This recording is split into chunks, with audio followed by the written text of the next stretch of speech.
So there is this read again from my book because it is about joy and happiness and stuff. And why do I emphasize so much on joy and happiness? We have situations where I see everywhere that people are having all kinds of challenges. Unwell. Somebody's in the hospital. Somebody's kind of not doing that great at work and stuff. Somebody's had a divorce. Somebody's just not feeling that great and stuff. Some people are lonely. Some people are kind of taken in by other stuff, and then there are a lot of other people who are kind of stepping out of their comfort zones, and they're kind of kicking it, and they're making the best of it. So the read is this: it's saying that stepping outside your comfort zone invariably means adventure. So there is a frog, and the frog has been living in one space of water, which is a lake or a kind of a pool. And the frog just knows that this is the environment that he's kind of used to. So he has these habitual responses. He has these habitual lotus flowers around him. He's got this greenery around him, so he's not exposed to new.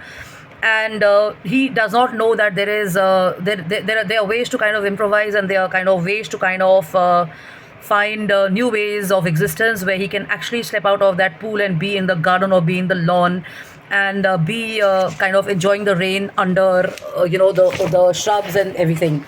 So similarly, we know the known world. So the known world is a world we know, the world we've been a part of and stuff. And then that's the world which kind of stops us from evolving. We follow certain people. We kind of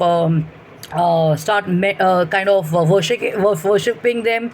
We start looking up to them and stuff, and we start kind of wanting to be like them. I'm talking about youth and children who follow rock stars or who follow movie actors and stuff, but they don't know the hard work behind this. And why just the movie world? Even if you were to look at the world of theater, if you were to look at the world of design, if you were to look at the world of media, if you were to look at the world of sports and stuff. So children have this thing about worshipping them as gods and goddesses, and trying to kind of live their lives in their own worlds, which is actually a very fake kind of a way of living and stuff.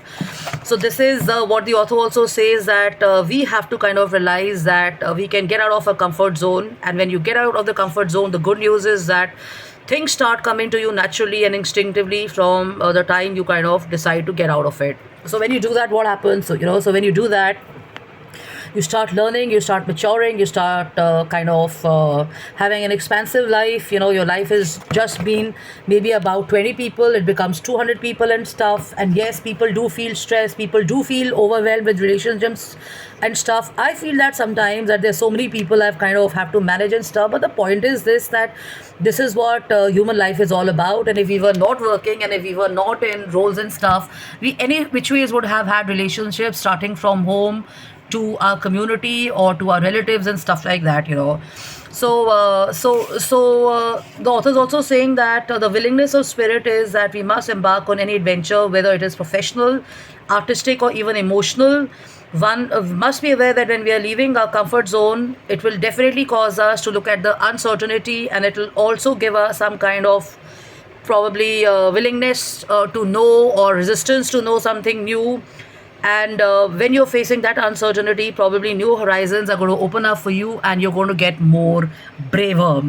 So what they say that the known devil is better than someone you don't know. So that's exactly what it is. So some people think that being in wrong environments, or being in wrong jobs, or being in wrong relationships is something great. But the point is, they do not realize that along with that comes a lot of unnecessary stuff which becomes a part of your systems and your life and stuff. And then your life is kind of not going upward when it should be actually going.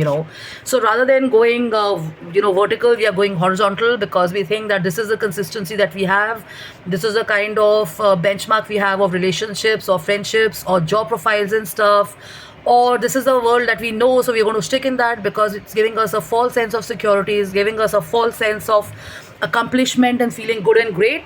But the point is this, that if you can look at it in a very objective manner, and you can understand that, okay, this is one world I have, but there's another world to this, then you kind of break that mold, and you move forward and propel your life without any fear of uncertainty and stuff. And trust me, it's not just children, it's not just youth, even it's even grown-ups. If you were to kind of get into the positive, or if you were to understand how leaders are, or people who are running organizations, or brand heads or directors and stuff like that, if you kind of hear their stories, you will know that everybody has the same situation as we do, and it is only because they are in certain roles or in certain positions we feel that they kind of have a different life and stuff, but they all started the same way. I mean, nobody is gifted to become maybe a leader, or maybe become a brand head or whatever. They've all worked on themselves, and this is how they've kind of grown, because they've kind of challenged themselves, and they said, okay, if I don't know this, then probably in 2 months I must know this. If let's say creativity is not my domain, but I want to know about creativity, they get into that. If you say, I don't know how to play the saxophone, but I wanted to always do it, so you start learning the saxophone and stuff. So that's how you start